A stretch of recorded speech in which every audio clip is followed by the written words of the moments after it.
In today's tutorial, we're going to learn what to do with data that has been submitted but isn't part of our database yet.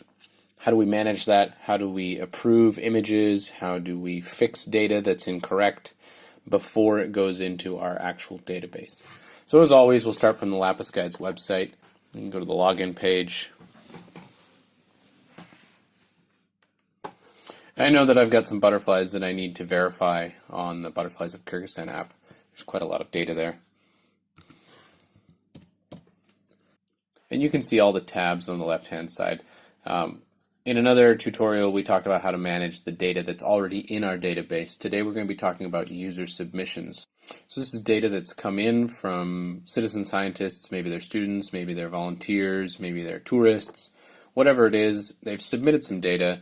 It comes here to the user submissions section, which is kind of like a holding place, and it allows the admin of the project to go through and verify this data, make sure that it's correct before it gets added to the database.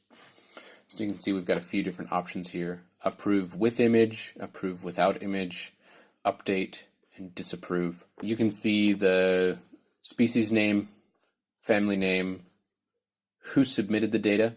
That can be important. Latitude, longitude, the date it was created. So let's have a look at this one. If we hover over the picture, it kind of gets a little bit larger on the right-hand side of the screen. But if that's still not large enough to verify this identification, we can click on it. We'll open up in a new window. We can even zoom in.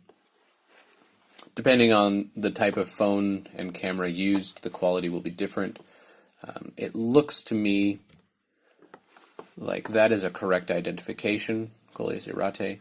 The image is not very good. The butterfly is quite far away and hard to zoom in on, and it turns pixelated.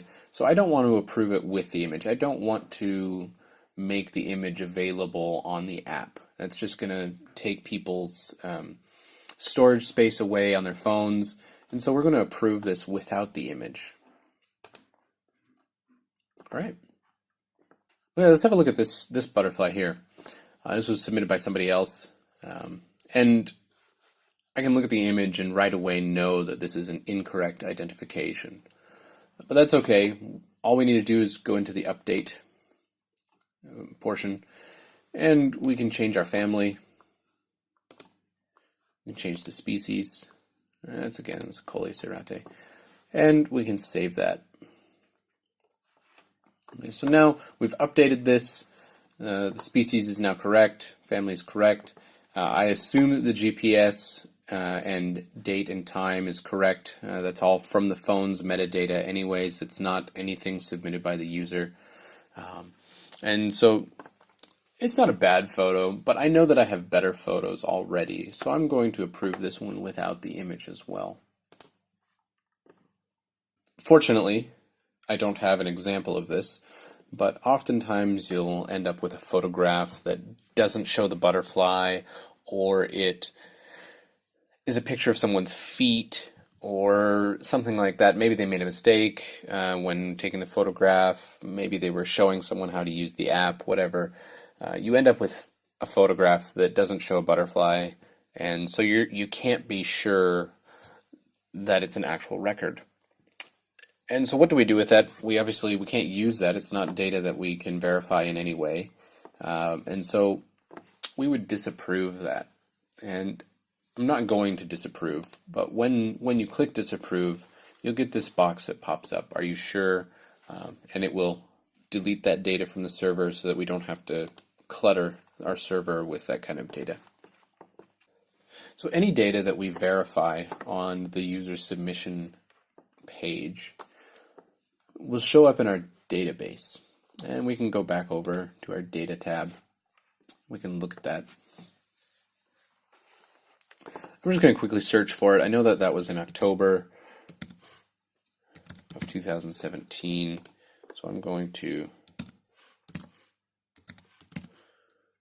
find that. All right, and here's one that we verified. We can have a look at this data again, latitude, longitude. You can look at the photo. Right now it is disapproved, and so the button here would say approve, because that gives us the option to now approve it. So I can click that now that image is available to put into the app. But like I said, we don't need it. It's not a great image, so we're going to disapprove that again. And you can watch in another one of our tutorials how to do some data management, how to do some editing and things like that as well. But yeah, it's really easy to go from user submissions, verify that data, and have it come out in the data page. Hopefully this tutorial allowed you to get a better handle on how to manage user submitted data.